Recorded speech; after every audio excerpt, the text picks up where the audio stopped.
Bienvenidos a Vértice Internacional, soy Rina Musali y me da muchísimo gusto saludarlos desde la Cámara de Diputados. Hoy un programa que no podía faltar, la reforma fiscal en Estados Unidos y sus impactos para México, Latinoamérica y el mundo. La primera victoria legislativa de Donald Trump que puede presentarse como una carta credencial para las elecciones intermedias de noviembre del 2018 en la Unión Americana. Hoy analizamos la presidencia disruptiva de Donald Trump y el repliegue de Estados Unidos en la escena internacional, las disposiciones que presenta el nuevo Código Fiscal en Estados Unidos, así como sus consecuencias para México.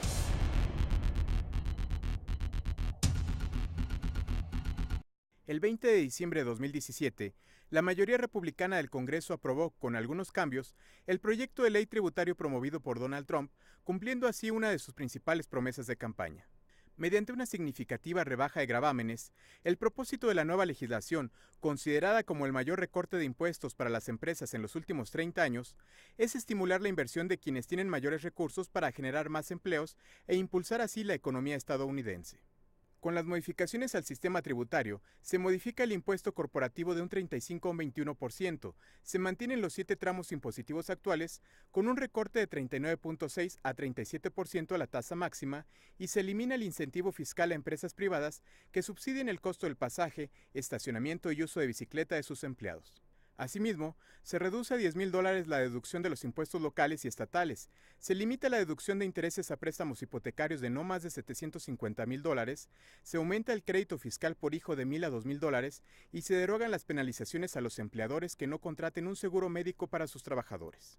La reforma tributaria de Trump permite la explotación y perforación en una parte del Refugio Nacional de Vida Silvestre del Ártico e invita a las multinacionales a repatriar sus beneficios a Estados Unidos. De acuerdo a estimaciones del Centro de Política Tributaria, al menos hasta 2027, los beneficios de la ley irán al 1% de la sociedad con más recursos, mientras que los menos favorecidos tendrán reducciones modestas de impuestos.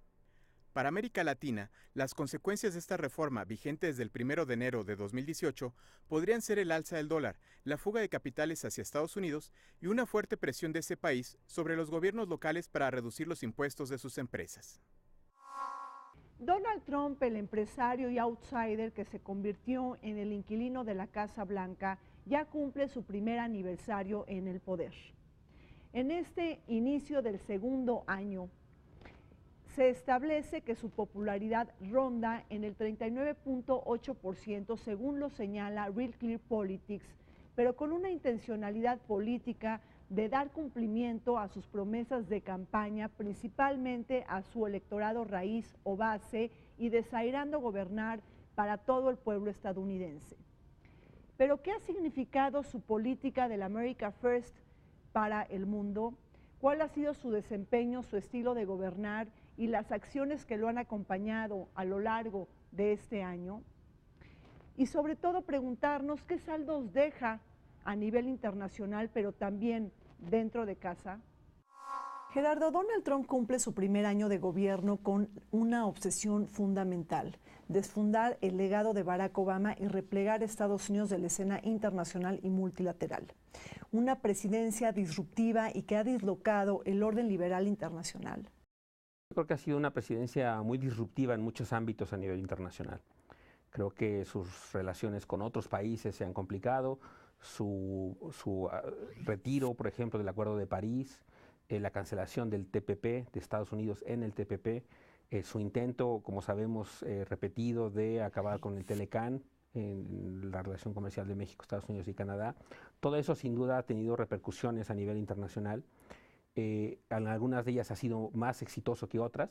A nivel local, como bien lo planteaste en la introducción, ha tratado de desmontar las contribuciones del presidente Obama. Algunas de ellas ha sido rechazado por los distintos ámbitos, los contrapesos institucionales que existen en Estados Unidos, afortunadamente, pero otros han avanzado. Y uno de ellos, uno de esos avances que ha tenido y que es una respuesta no solo, yo diría, a la presidencia de Obama, sino en general a lo que se había venido construyendo, ha sido precisamente la reforma fiscal, que podríamos considerarlo el primer gran logro doméstico o interno de Donald Trump en Estados Unidos. En otras cosas ha sido derrotado, ya sea por el sistema, por la parte judicial o en el Congreso, Pero este tema fiscal es lo que yo consideraría su triunfo, un triunfo y uno de los más importantes, quizá de lo que había planteado de sus temas de campaña. Creo que definitivamente, creo que está metiendo muchos cambios en muchos ámbitos, especialmente creo yo en lo que es el liderazgo de Estados Unidos. Al no ser el protagonista principal del multilateralismo, del globalismo, está en contra de hasta cierto punto del comercio, etcétera, quiere atraer todo que se regrese a Estados Unidos, pues de alguna forma u otra en este casi intento de aislar mucho de lo que antes era muy global, o por lo menos encauzarlo a nivel nacional. Creo que una de las partes que se ha perdido mucho es el liderazgo de Estados Unidos. Yo creo que ha habido muchos expertos que han escrito y dicho que lo que ha venido haciendo Trump amenaza con poner fin al orden internacional de la posguerra, que surgió con muchos trabajos y muchos esfuerzos después de la seria experiencia de la Segunda Guerra Mundial. Es un orden internacional con defectos y virtudes, pero que se vino construyendo, por decir algo, de 1946 hasta el momento actual. Y todo esto está en entredicho. Y lo peligroso de esto es que el sistema mundial el de comercio, el de inversiones, el militar, tiene que funcionar bajo reglas. Y si no hay reglas establecidas, pues caemos en manos de las potencias militarmente más importantes y militarmente más agresivas y podemos correr el riesgo de regresar a la situación caótica de los 30. Bajo la furia nacionalista, populista y nativista de Donald Trump, Estados Unidos ha visto replegar su liderazgo internacional y mermar su reputación global. Su salida del TPP, el abandono del histórico Acuerdo de París, su despedida de la UNESCO y del Pacto Migratorio Mundial, junto con su rechazo a certificar el programa nuclear iraní, lo han descolocado de la agenda liberal internacional. Su fobia y desconocimiento por las instituciones multilaterales lo han llevado a cuestionar la viabilidad de Naciones Unidas y a recortar el 40% de sus contribuciones y $600 millones a las misiones de paz. No olvidemos el terremoto ocasionado en materia política internacional cuando decidió trasladar la embajada de Estados Unidos hacia Jerusalén. Sí, han sido muchas cosas que él ha deshecho. Pues está el Obamacare, el Tratado de París, el TPP. Son múltiples cosas que él ha estado saliendo. Incluso yo diría que parece ser que cualquier cosa que hizo Obama, simplemente por el hecho de que lo hizo, él ya quiere ir en la dirección contraria. O sea, como que incluso yo diría hasta carece de una ideología propia y es simplemente como que metiendo lo suyo, que es ir en contra y meter este desorden y tratar de imponerse sobre todo lo demás, ¿no? Sí. En medio de un juego cruzado entre fuerzas supremacistas e ideas progresistas, Estados Unidos ha acelerado su declive por el mundo, un vacío que China busca capitalizar en aras de elevar su talla y peso en la toma de decisiones internacionales. Después de una serie de exabruptos, agresiones y vulgaridades en la escena global, como haber calificado de shitholes a Haití, El Salvador y otros países africanos, las revelaciones que destapó el libro del periodista Michael Wolff, Fuego y Furia, contribuyeron a retratar la debilidad intrínseca y enorme vulnerabilidad del presidente. El desgaste y la pérdida de peso que calibra China, Rusia, Corea del Norte y Alemania en términos geopolíticos, pero también otras economías emergentes como México. Esto no es meritocracia, es al contrario, sería, no sé qué palabra utilizar, ¿verdad? Pero sería la primitivocracia. Es decir, es gente, con alguna excepción, son gente muy primitiva, con muy poca educación, con muy pocos méritos para ocupar los cargos que están ocupando. Así que es todo lo contrario de una cierta meritocracia que caracterizó el servicio civil de las administraciones americanas y de la mayor parte de los países industriales, ¿verdad? Esto es totalmente, aquí básicamente no hay estrategia congruente. La agenda supremacista y racista de Donald Trump en Estados Unidos ha oficializado el lenguaje de la agresión, de la descalificación y del maltrato. Su política identitaria basada en la raza y en el origen, que tienen más peso para él frente a las ganas y a la voluntad de salir adelante y de la meritocracia, también se han acompañado de ataques fuera de lugar y de una narrativa irritante para desarmar a enemigos y adversarios. Para el caso de América Latina, Donald Trump ha probado tener prácticamente un conocimiento vago de la región y una visión muy corta de miras sobre lo que sucede en nuestros países. Más allá del endurecimiento de la política exterior hacia Cuba, la securitización de las relaciones con México, la renegociación del Tratado de Libre Comercio de América del Norte, las sanciones al régimen de Nicolás Maduro y la narcotización de algunas de las relaciones bilaterales, lo que hemos visto es que Donald Trump ha buscado priorizar los temas de la defensa y de la seguridad nacional de Estados Unidos frente a los temas del desarrollo regional.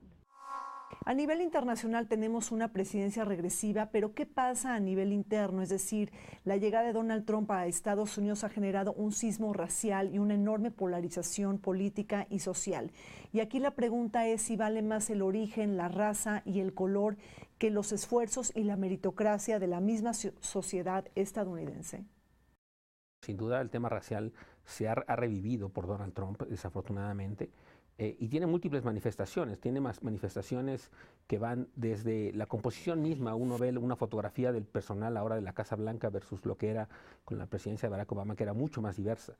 Uno lo ve en otras composiciones de otros órganos en Estados Unidos donde volvemos a observar una cosa que no se observaba quizá desde los 60, 70, que era la preeminencia del mismo tipo de individuos blancos, hombres predominantemente, de hecho, cosa que empezaba a cambiar paulatinamente y que en el caso de Obama quizá llegó a su cúspide de la diversidad. Todo eso empieza a revertirse, pero me parece que no solo es eso, es decir, ojalá fuese solo en esa dimensión, que estamos pensando pues, en que se están cerrando oportunidades de acceso a altos puestos, al menos en el gobierno. Si fuera solo eso, ya sería grave, pero no es solo eso. El problema es que hemos visto ya actitudes raciales de animadversión, promovidas incluso de alguna manera alentadas por el discurso mismo del presidente Trump cuando llama a otros países y a otros miembros de otros países, pues como los llamó shitholes. Esta estrategia de Trump carece de un engranaje y viola todas las reglas, pues que es de lo que Estados Unidos ha, con distintos grados, pero ha venido representando, que es en términos generales una sociedad democrática, una sociedad igualitaria, que ha luchado, en muchos casos recientemente, pero ha luchado contra el racismo, que en alguna medida ha sido una sociedad relativamente abierta. El poderío, el prestigio y el progreso americano se sustentó en una sociedad abierta que dio la bienvenida a los migrantes de todos los países del mundo que contribuyeron al desarrollo americano, como lo hace, ha habido varias oleadas, fueron los irlandeses, los italianos, los centroeuropeos y recientemente los latinos, los mexicanos, los salvadoreños y demás. Trump ha ido prácticamente en contra de todos estos grandes principios que ha representado Estados Unidos. Yo creo que hubo un gran avance, no solamente con Obama, sino incluso en las décadas anteriores, para tratar de impulsar más los derechos de la minoría, los derechos de los gays, toda la cuestión de racismo. Yo creo que hubo un gran avance en contra. Y ahora con la llegada de Trump, pues esto en un plumazo se está desvaneciendo, se está desapareciendo.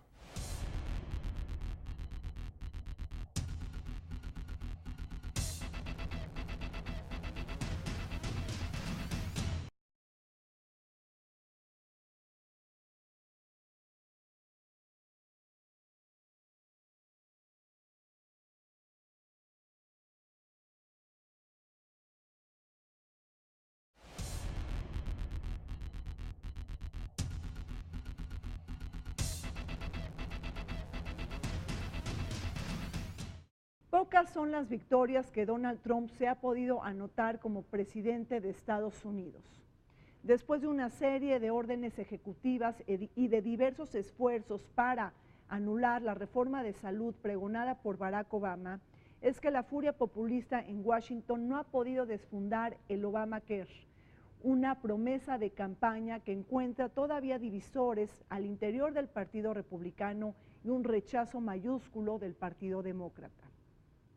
Por otro lado, Donald Trump tampoco ha podido conseguir hasta ahora los fondos para construir el muro fronterizo con México, una propuesta de campaña que le dio una enorme rentabilidad política. Sin embargo, y pese a este escenario, Donald Trump se anota su primer triunfo legislativo con la reforma fiscal en Estados Unidos. Para los republicanos, una victoria histórica, la más importante de los últimos 30 años, y para el Partido Demócrata, un retroceso mayúsculo.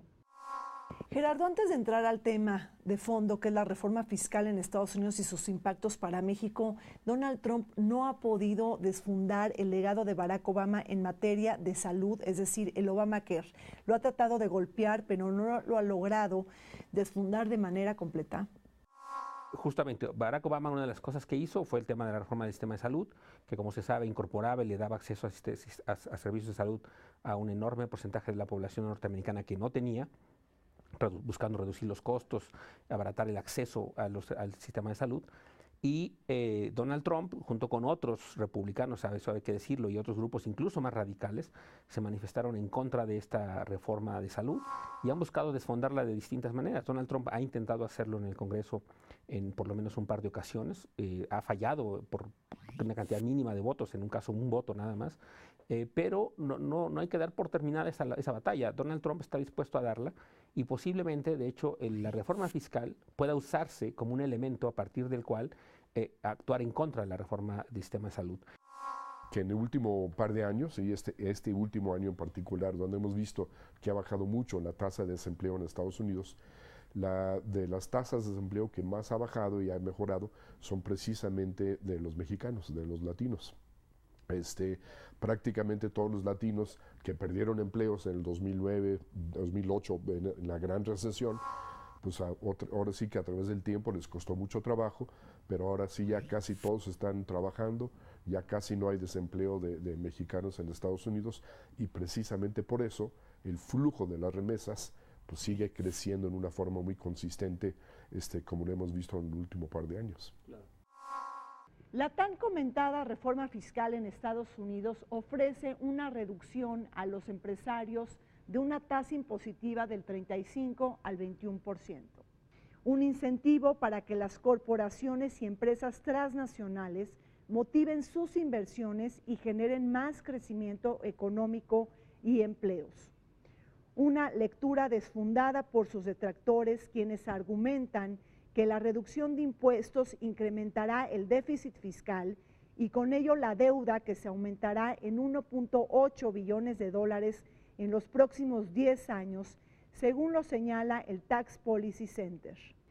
Esta reforma tributaria, la más importante de los últimos 35 años, pudiera abonar a incrementar la pobreza, desigualdades y ensanchar los divisores sociales, pues muchos expertos señalan que la clase media y trabajadora sufrirán los recortes ante el enriquecimiento de las clases más ricas y acomodadas. Él siempre ha querido que Estados Unidos sea primero, antes que todos los demás, que los negocios, las empresas, pues se queden en Estados Unidos para generar los empleos, que las inversiones vengan a Estados Unidos, no se salgan a otros lados, y especialmente que muchas empresas pues que tengan sus cuarteles, sus matrices en Estados Unidos y que pagan ahí impuestos.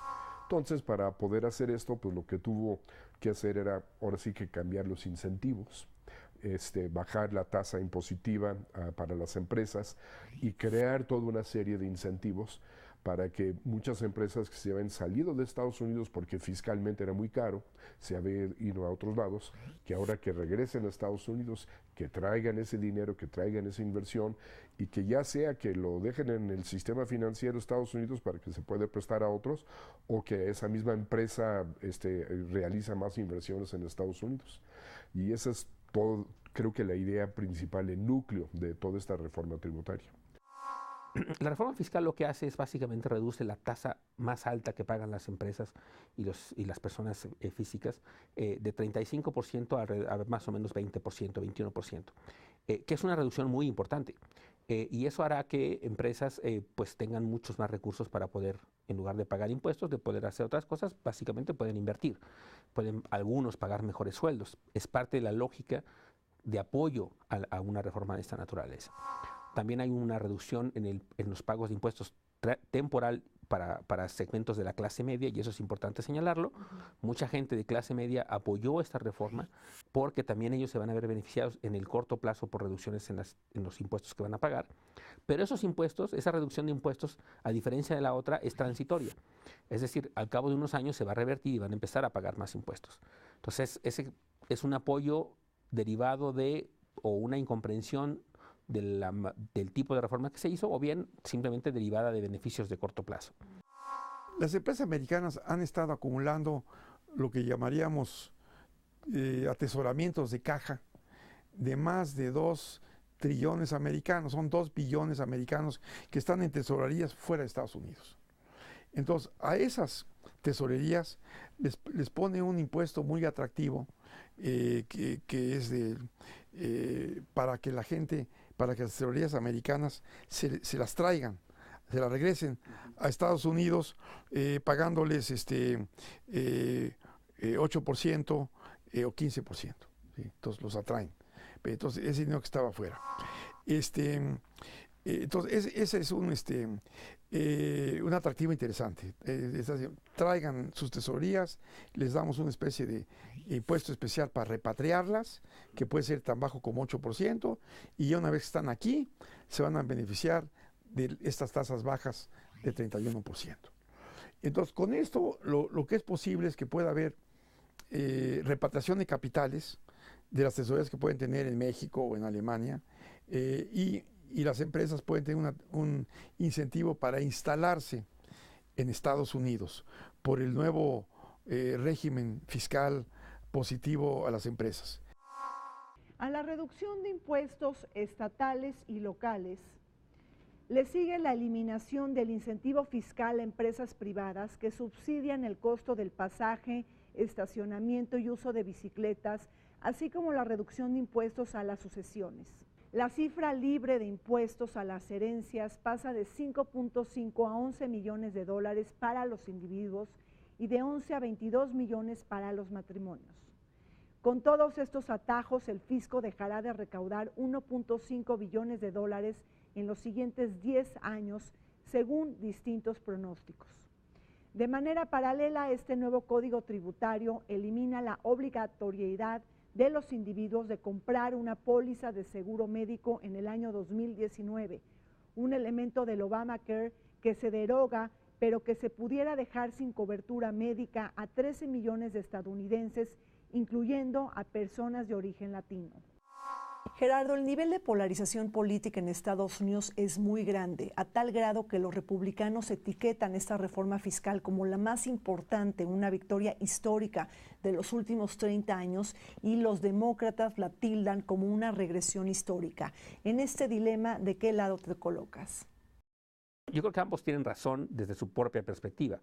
Es decir, tanto para los republicanos es para ellos un triunfo notable. La idea de reducir la carga tributaria a las empresas en la parte más alta de la distribución, la idea de reducirle el pago de impuestos a los individuos más ricos, eso para ellos, eso ha sido parte de su estrategia y de su discurso histórico. Algo de eso lograron con la presidencia de Ronald Reagan.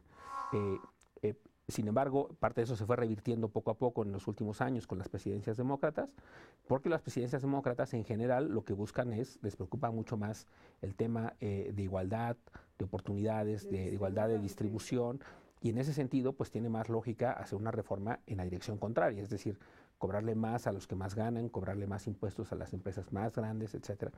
Los republicanos están obviamente muy contentos de ser un avance histórico efectivamente en su agenda, y para los demócratas es un retroceso. Para mí, en realidad, yo coincido mucho más con los demócratas en este punto. ¿Quiénes son los más beneficiados y los ganadores de la reforma fiscal? Es la gran empresa americana. Es la empresa americana, sobre todo la gran empresa americana. ¿Por qué? Porque la tasa de impuestos sobre la renta de las empresas, que Estados Unidos la tiene en 35%, Trump la baja a 21%. Es una baja muy importante del impuesto sobre la renta de las empresas. Él dice que es la reforma más importante de la historia de Estados Unidos. Otra vez una mentira. Reagan, otra vez neoliberal, hizo una gran reforma tributaria y él fue el que bajó la tasa de impuestos sobre la renta de las empresas del 70, que era muy alta, al 35%. Y ahora Trump pues la baja del 35 al 21, no es como dice la barra, pero sí es una ventaja muy importante. Porque si Estados Unidos comienza a crecer 2,5 o 3% al año, esto va a significar que su desequilibrio comercial, su déficit comercial, cuando un país crece más, importa más y exporta menos. Y entonces eso va a ser un problema, porque va a ver que los mexicanos y los chinos y los europeos estamos exportando más, porque Estados Unidos está importando más, está creciendo más, y entonces va a decir, se está abriendo.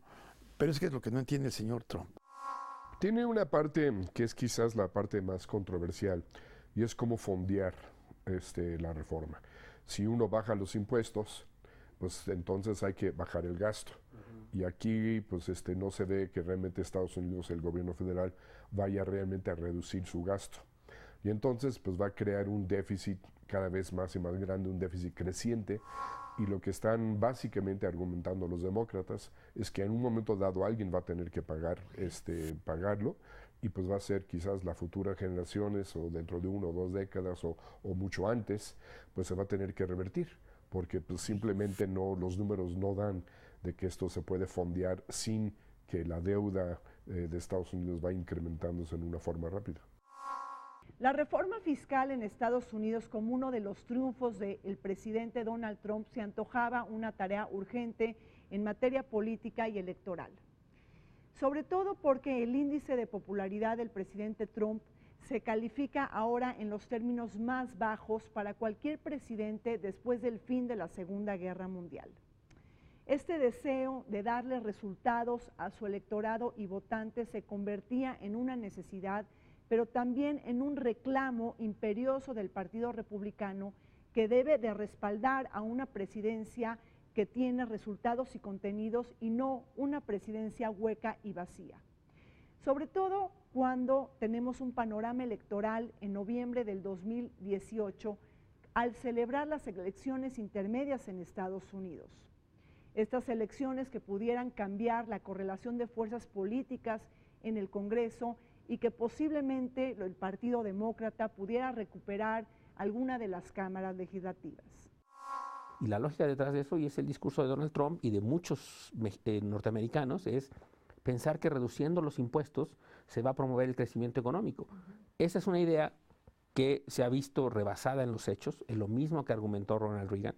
Lo único que hizo Ronald Reagan cuando hizo una reforma que iba más o menos en las mismas líneas fue generar un enorme déficit en Estados Unidos y muchos problemas macroeconómicos. Y deuda externa. Entonces, pues se endeudó muchísimo Estados Unidos, que a la larga tuvo que revertirse esa reforma. Entonces, es parte de una lógica económica que no se encuentra soporte en los hechos. Y ese es el problema. Es decir, a mucha gente le gusta porque piensa que efectivamente el argumento de promover el crecimiento está bien. Ya se anticipa mayor crecimiento este año, mayor crecimiento el próximo año, inclusive en Estados Unidos, derivado de la reforma. Pero ese crecimiento es un poco ilusorio. Es ilusorio porque, claro, las empresas que van a empezar a pagar menos impuestos pueden invertir más, puede crecer más el empleo. La pregunta es si el crecimiento de eso va a compensar la pérdida de ingresos del gobierno por la baja en las tasas impositivas. Cuando se den cuenta que eso no va a ocurrir, creo que fue una coincidencia desafortunada en esta encuesta electoral de los 3 países en medio de una negociación de este tipo. Creo que fue desafortunado haber pretendido acelerar la renegociación para que ocurriese antes de la elección. Creo que eso no fue bueno porque creo que no necesariamente nos dio el poder de negociación que queríamos tener. Esta reforma, sin duda alguna, es el primer triunfo importante que tiene Trump dentro de muchos fracasos.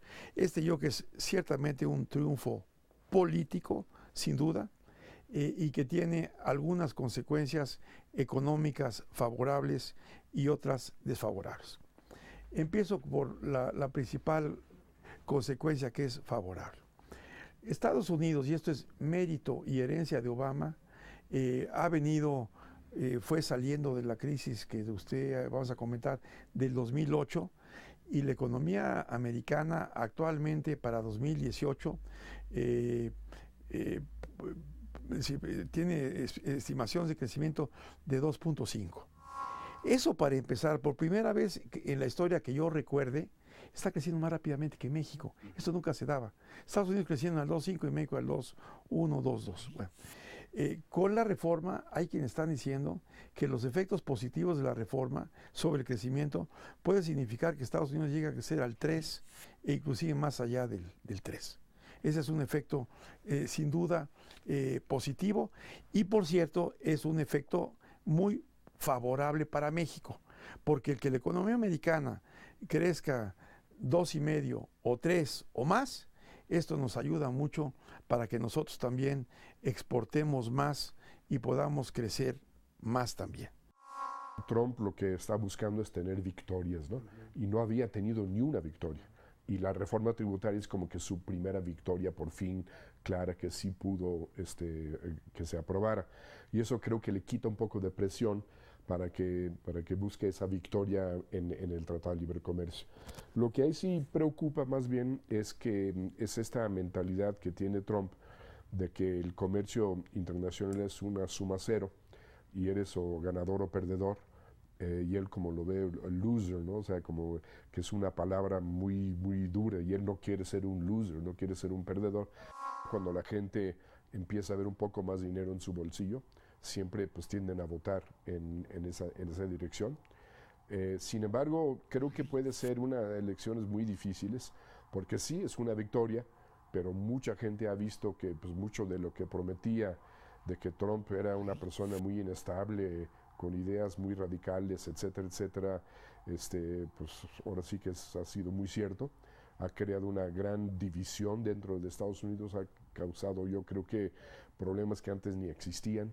Entonces yo creo que pueden ser elecciones muy interesantes, que si bien hay esta victoria de la reforma tributaria, pues una sola batalla pues todavía está muy lejos, ¿no?, de ganar la guerra.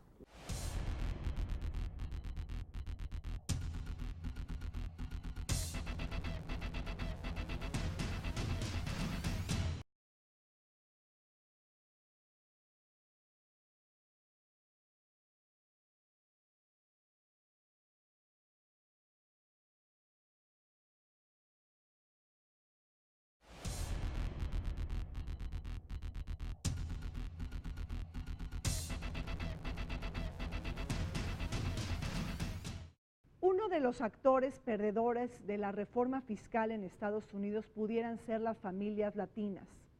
Diversas organizaciones de protección y de defensa de los migrantes latinos han establecido que habrá impactos negativos para 11.7 millones de hogares que obtienen ingresos inferiores a los $75,000 al año. Además, hay que comentar que dentro de esta reforma fiscal se establece la eliminación del mandato individual para contratar un seguro médico, además de que se establecen recortes sociales, como por ejemplo al programa del Medicaid, donde mujeres, niños y adultos más necesitados recibían ayuda por parte del gobierno estadounidense. Ahí también hay muchos latinos que padecerán de estas decisiones. Los perdedores creo que van a ser los hijos de la siguiente generación, que pues van a tener que pagar esto, ya sea a través de más impuestos o de alguna forma u otra.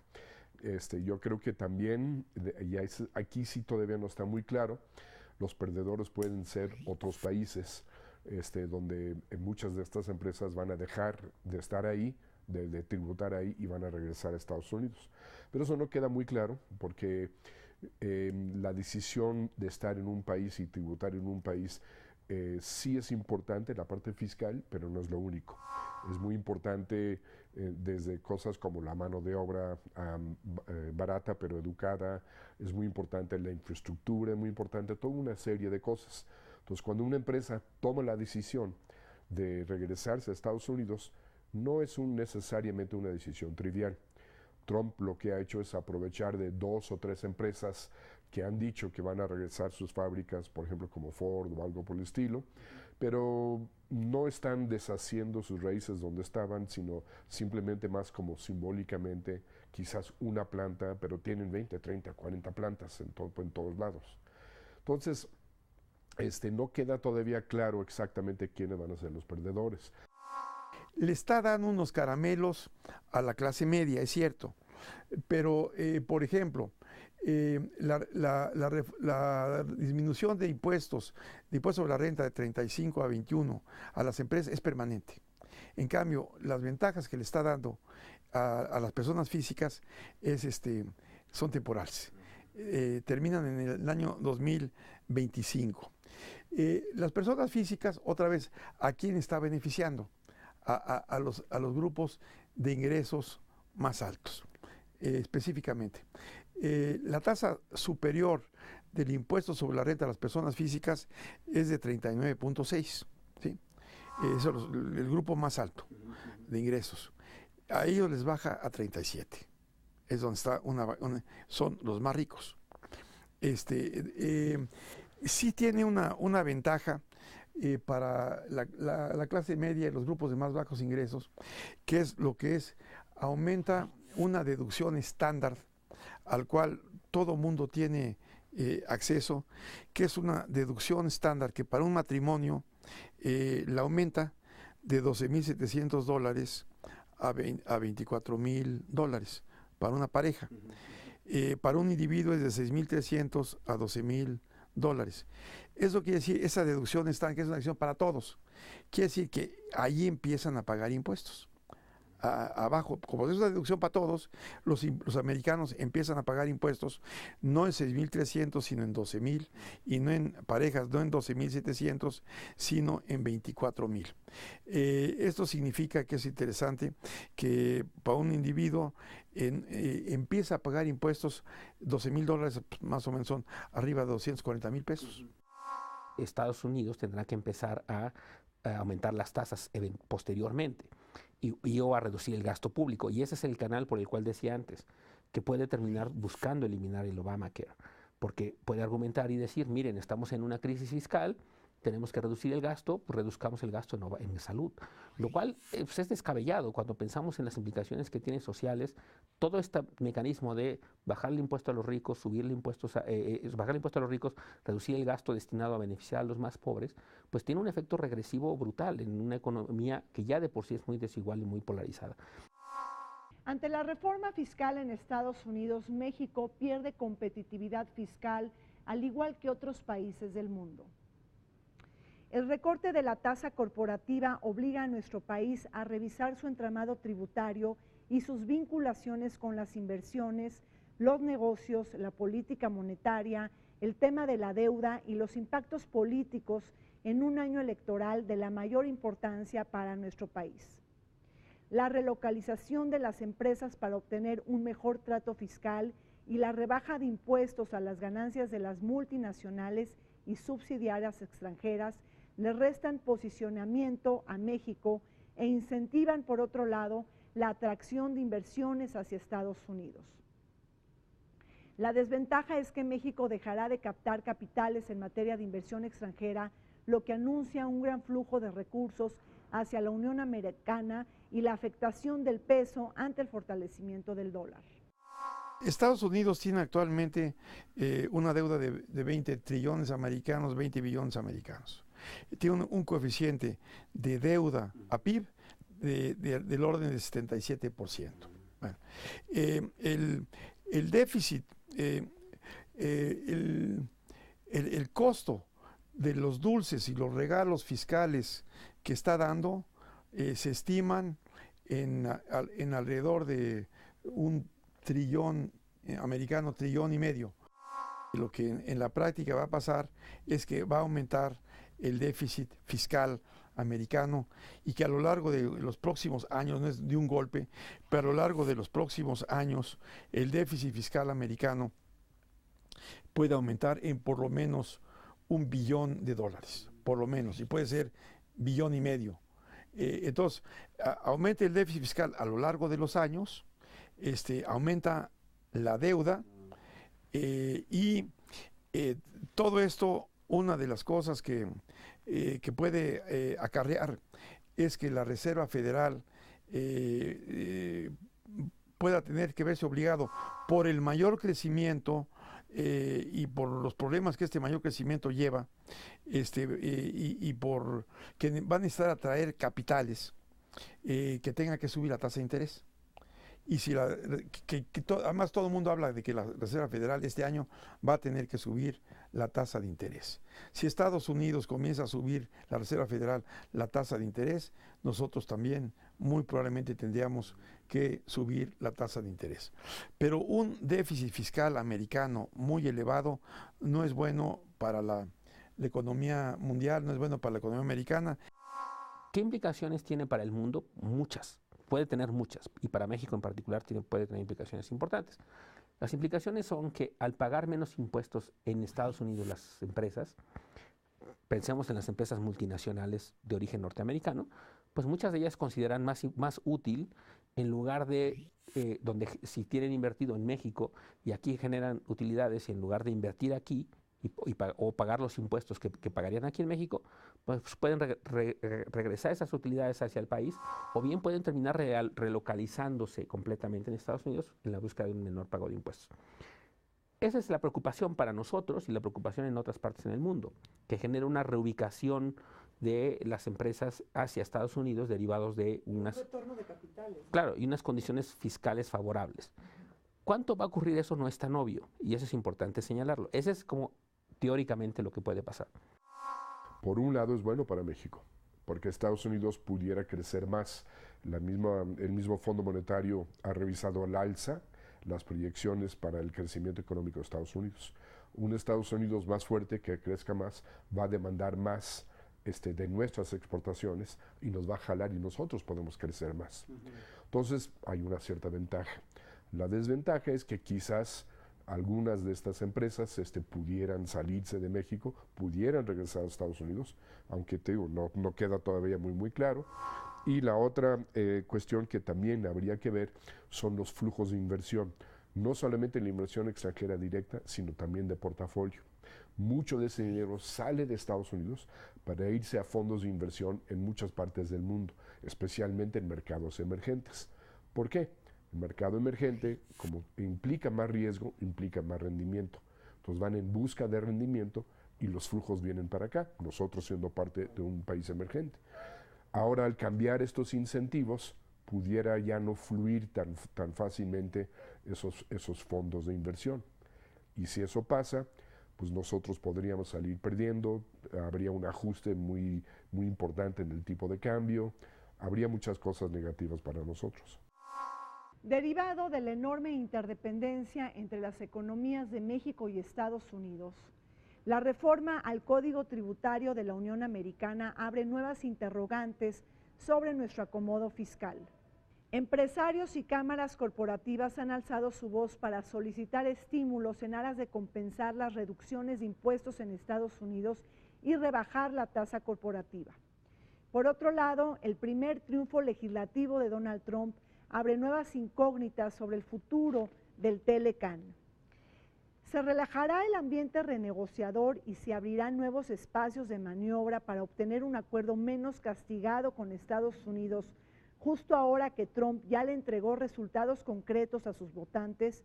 ¿O por el contrario, ganará la terquedad y la estrechez de miras de Trump de querer buscar cumplir con otra promesa de campaña al dar por terminado el tratado? En México, si bien las tasas fiscales van a quedar más altas que en Estados Unidos, en México la tasa ahorita es 33%, si no mal recuerdo, para ese grupo comparable, queda por encima de lo que está pagando en Estados Unidos, pero la tasa efectivamente pagada por las empresas en México es bastante menor. Es menor por distintas razones, es menor porque hay muchas más facilidades para descontar cosas, deducir cosas para el pago de impuestos. Hay una serie de situaciones fiscales en México que permiten eludir, lo cual no es ilegal, pero simplemente reducir de manera significativa el monto que pagarían de impuestos, de tal manera que la tasa efectiva que pagan las empresas en México, aunque estatutoriamente sea más alta que en Estados Unidos, posiblemente la tasa efectiva seguirá siendo más baja aquí.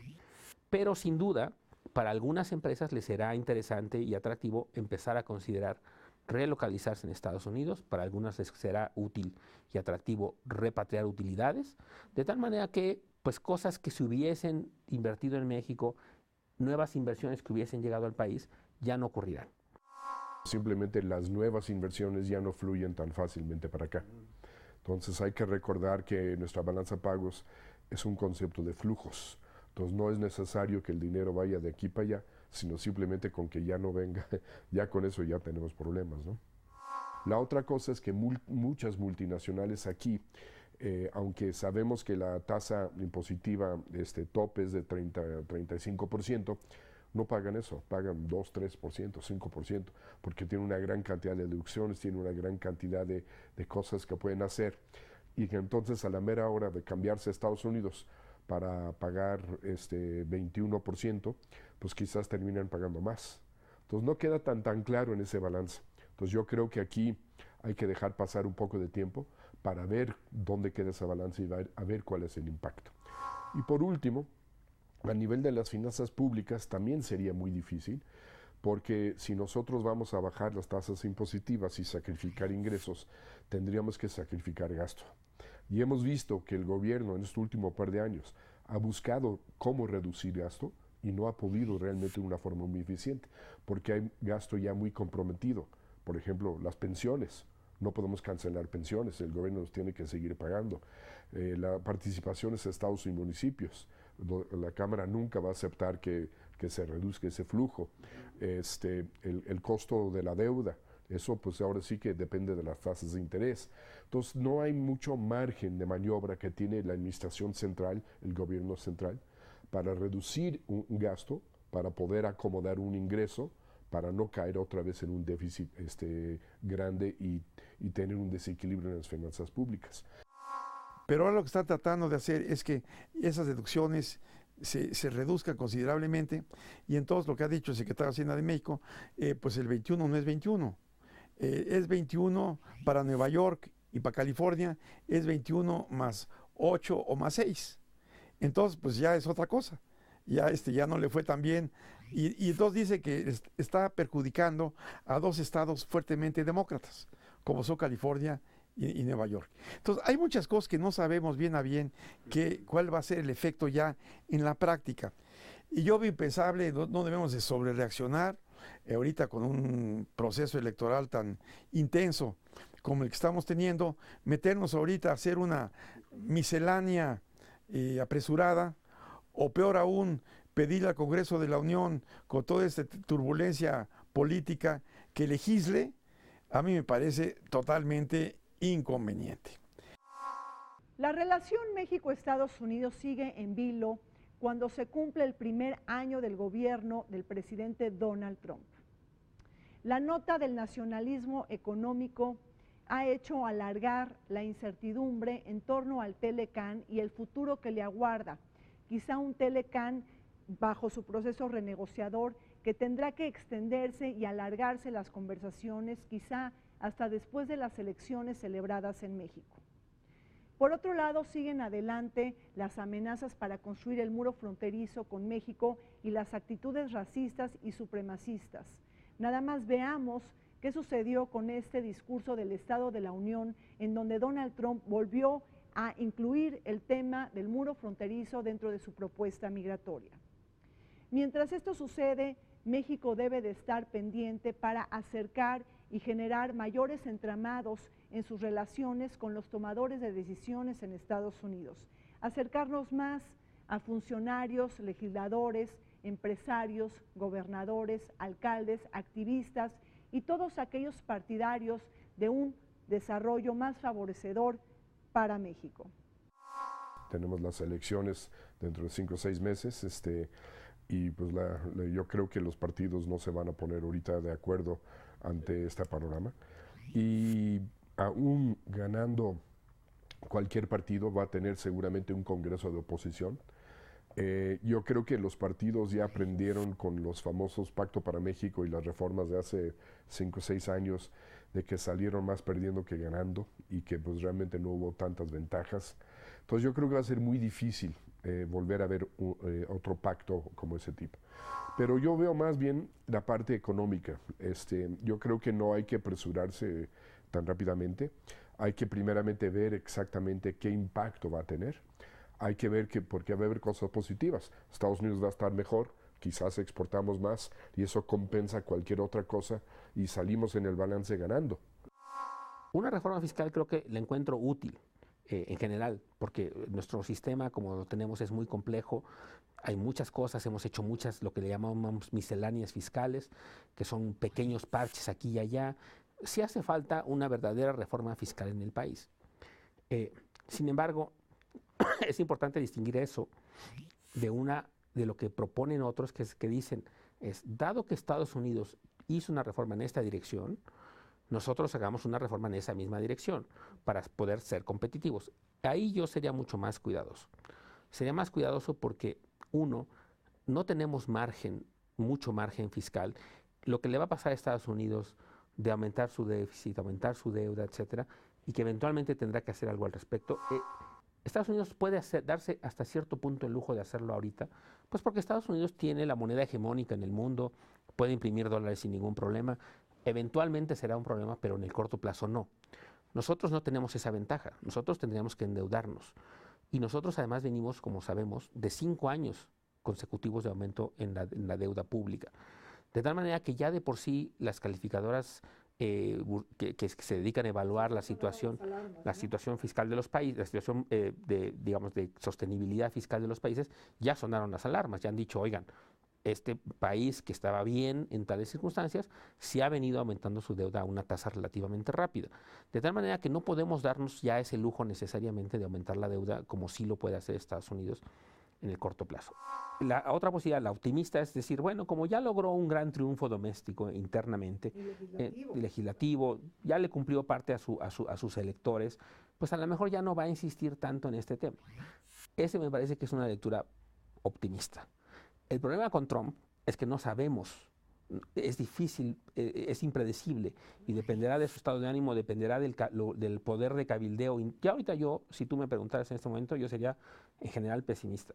Lo único que me hace pensar que pudieras mantener el Telecán es que hubiera un cabildeo realmente muy importante en Estados Unidos de las empresas norteamericanas, de los sectores que se verían afectados en el propio Estados Unidos para impedir el Telecán, la clausura del Telecán.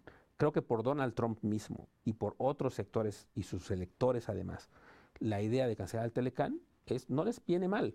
Y no les viene mal, no es incompatible con la reforma fiscal y de hecho creo que les da elementos para poder avanzar en esa agenda.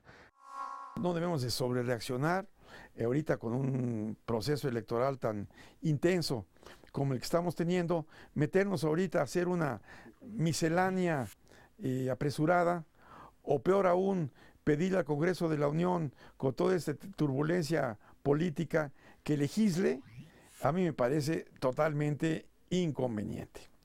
Dicho eso, una vez que con cualquier gobierno que llegue al poder en México, yo creo que tendrá en su paquete económico del primer año, que empiece pues el proceso legislativo de septiembre a diciembre, a mí me parece indispensable que tenga que hacerse una reforma fiscal integral, que a mí me parece que debe estar ligada a una reforma integral del sistema de seguridad social de México, que es la forma de hacerlo. Una reforma intensa, integral, tributaria, fiscal, pero esto vinculado con una gran reforma al sistema de seguridad social para tener con un sistema de salud universal que sea una buena justificación para meter cambios fiscales. Estos desequilibrios tienen que ajustarse y entonces entramos en periodos de contracción económica. Entonces eso sí es uno de los problemas de mediano a largo plazo, que esta reforma fiscal pueda acarrear aumentos de desequilibrio fiscal americano, puede acarrear aumentos de la deuda y eso significan desequilibrios para toda la economía mundial, porque tarde o temprano tendrán que tener medidas compensatorias. Se nos acabó el tiempo en Vértice Internacional. Soy Rina Musali y les pido que siempre nos acompañen todos los martes a las 21 horas por el canal del Congreso, pero también en repetición los sábados a las 19 horas. Vértice Internacional, un programa para todos aquellos que les gusta vivir sin fronteras.